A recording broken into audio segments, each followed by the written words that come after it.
Alright, this lecture is going to focus on electrical resistance.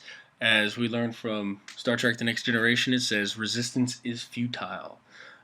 Eventually, the charge will get wherever it wants to go, so long as there is a way to get there. In other words, if there's a circuit path for it to get there, no matter what the resistance is, it will eventually get there.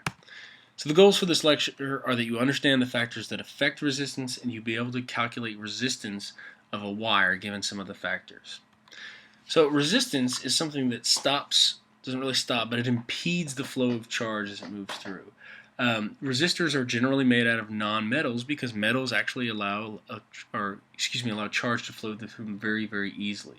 So there's actually lots of different materials that can make up a resistor, and it depends on what you want it to do. So you want it to have a very, very high resistance and heat up very quickly. Do you want it to not heat up so quickly? Do you want to just slow down the electrons?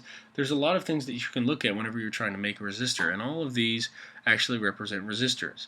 Now there's actually a code that you can look at and you can say, oh, that's a red and that's an orange and that's a gray and that's a silver or black, and that value has a resistance of such and such. We're not going to ask you to memorize the codes for the colors, but you just be aware that those colors do actually mean something. They're not just there for decorative purposes. Now, a resistor is something that uses the electricity. It's a light, it's a heater, it's something along those lines. It's a functioning device. For this class, we're generally just going to use light bulbs, but you do have heaters as well. There are a couple of other things that are non-resistors that actually use electricity, like an inductor or a capacitor. But for now, in this class, really just resistors are the only thing that actually use the electricity and get something out of it. So conductors and insulators.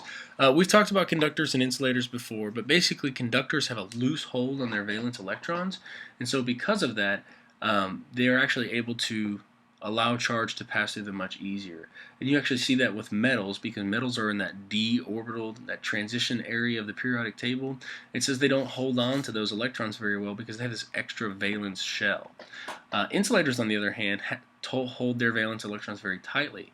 They tend to be on the very right of the periodic table. They're nonmetals, and because of that, they actually do not allow electricity to flow through very easily. Now, resistance. Resistance, we have an equation right here, depends on a couple of factors. It depends, number one, on the length of the wire, or the length of the resistor itself. The longer a wire or longer a resistor is, the more that can impede the electron. The thickness of the wire, or the area.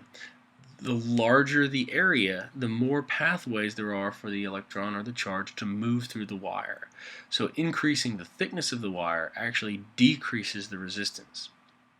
What the wire is made out of. So if the wire is made out of metal, obviously it's going to have a much lower resistance than if it's made out of plastic. And you can calculate the effects of these things using this equation. R equals PL divided by A, where R stands for resistance, which is measured in the Greek, or in the unit ohm, which is the Greek letter omega. P stands for the resistivity of an object, and that's what the object actually is. It's measured in ohm meters, and things like metals tend to have very, very low values, something like 10 to the minus 8th. L stands for the length of the wire. It has to be in meters, and A stands for the area, and it has to be in meters squared. Now, area tends to be the most complicated because it's generally given to you in millimeters, centimeters, or gauge, and you have to convert from those values to meters squared. So you have to be very, very careful and make sure you see what you're doing on those. So resistance in terms of a highway analogy. Resistance is equal to traffic, or the slowing the flow of cars as they move down the wire. Now, the longer a road is, the more chance there is for an accident to happen or more cars to get on. So the longer a wire is, it's actually going to produce more traffic. The road composition, which we call the resistivity, is what the wire is made out of. It's what the road is made out of. If everybody's traveling down a dirt road or a gravel road or an asphalt road or a concrete road, it makes a difference in how fast you can go because there's going to be potholes, things that slow you down, somebody's going to get a flat tire. So the road composition, or the resistivity, has a big effect on the wire, the resistance of the wire. And finally, the area of the wire is the number of lanes of traffic. As you add more lanes of traffic, there's less likely to be resistance or slowing down of that traffic because there's more places for cars to go around or get off or go to a different way. So the number of lanes in traffic, or the area, actually decreases the resistance overall. Now, there are two other types of conductors that we do need to make note of. The first one is a superconductor, and a superconductor is very, very, very, very cold. And what it does is it actually produces no resistance at all. And it has to be very close to absolute zero. But there is no energy that is lost at all. There's no resistance at all. So you would have a resistance of zero, and the current just goes forever.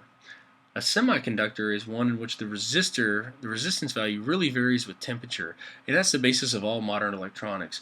All our modern electronics are silicon based, where sometimes it's a resistor and sometimes it's a conductor, depending on the operating temperature of it. So semiconductors are very, very important because sometimes they're resistors and sometimes they're conductors, depending on the situation. So now you should understand the factors that affect the wire, and you should be able to calculate the resistance of a wire given the resistivity, the length, and the area.